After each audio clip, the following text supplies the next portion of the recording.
Committee को दे रहे हैं। मैं चाहूंगा माता इनके पूरे परिवार को अच्छा से और 100 रुपये का पुरस्कार फिर आ गया, गुप्त पुरस्कार है, इनमें नाम नहीं बताया।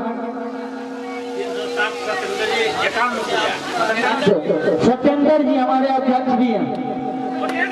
हाँ, और ये 360 के 60 मैनेजर भी हैं, तो उनके तरफ से 30 रुपये का पुरस्कार। बहुत बहुत धन्यवाद।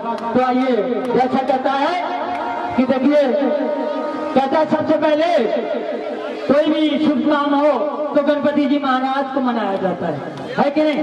उनको बुलाते हैं कि भैया वो विघ्न हरता भी हैं, और हमारे जो बाबा अंदर बैठे हुए हैं उनके लाला भी हैं, तो उनको तो मनाना पड़ेगा ना, पूरे परिवार आए हुए हैं। तो आइए उनको मनाते हैं एक भजन के द्वारा, लेकिन थोड़ी थोड़ी ताली बजाते रहना आप लोग।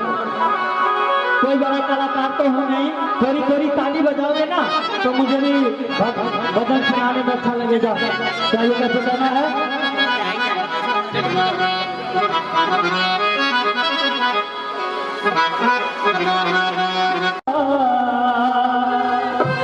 मेरी पत्नी रखियो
लाल सिंदूर सजे गज मुख पे और